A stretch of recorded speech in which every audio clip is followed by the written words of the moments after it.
তো হাই বন্ধুরা, আমি সকালবেলা তাড়াতাড়ি করে ঘুম থেকে উঠে পড়েছি। তাড়াতাড়ি করে চলে এলাম আমার টোটো ঘরে এসে দেখছি আমার গাড়ির ব্যাটারিগুলো চার্জ হচ্ছে। কালকে রাত্রির 8টা থেকে আমার এখন অবধি চার্জে বসানো আছে। তারপর আমি টোটো ঘর থেকে বেরিয়ে এসে আমি একটু রাজমিস্ত্রি কাজ করার জন্য কুর্নিটাকে হাতে নিয়ে দেখতে পাচ্ছ দাঁড়িয়ে আছি। তারপর একটু কাজ করার চেষ্টা করি। তোমরা যদি কেউ নতুন ঘর বাড়ি করতে যাও আমার সঙ্গে যোগাযোগ করতে পারো, আমি ভালোই ইট গাঁথতে পারি। তারপর একটু আমি দাঁড়িয়ে পড়ে একটুখানি ভিডিও করে নিলাম, একটু রেস্ট নিয়ে নিলাম। দেখতে দেখতে চলে এলো খুব প্রচুর জোরে বৃষ্টি। দেখতে পাচ্ছ আমি ছুটে বৃষ্টি থামতে আমি চলে এলাম আমার বাবার সঙ্গে একটু কাজ করতে। আবার একটু হাতে হাতে জোগাড় দিয়ে দিলাম। দেখতে দেখতে আমার বাবার কাজ শেষ হয়ে গেল, পুরো কাজ হয়ে গেল। বাবা চাপা দিয়ে দিচ্ছে সব, আর আমি চান টান করে চলে এলাম রেডি হতে। চানটার করার পর খাওয়া দাওয়ার পরে আমি পুরো ফাইনাল রেডি হয়ে গেলাম গাড়ি নিয়ে বেরোবার জন্য। তারপরে ঝটপট করে এসে গাড়ির চার্জটাকে আগে খুলে ফেললাম, দেখতেই পাচ্ছ।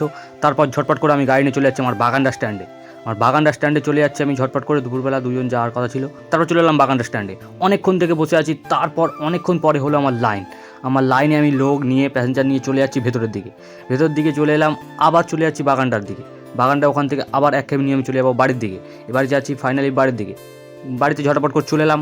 বাড়িতে চলে এসে আমার গাড়িটাকে আমার গাড়ির ঘরে ঢুকিয়ে দিয়ে, তোমরা ভাবছো হয়তো যে আমার গাড়ির ব্যাটারি খারাপ হয়ে গেছিলো, কী করে আমি গাড়ি চালাচ্ছি। আমার গাড়ির ব্যাটারিটাকে ট্রিটমেন্ট করতে মোটামুটি ভালোই আমার গাড়ি এখন মাইলেজ দিচ্ছে। আজকের মতো বাই বাই, দেখা হবে পরের ভিডিও।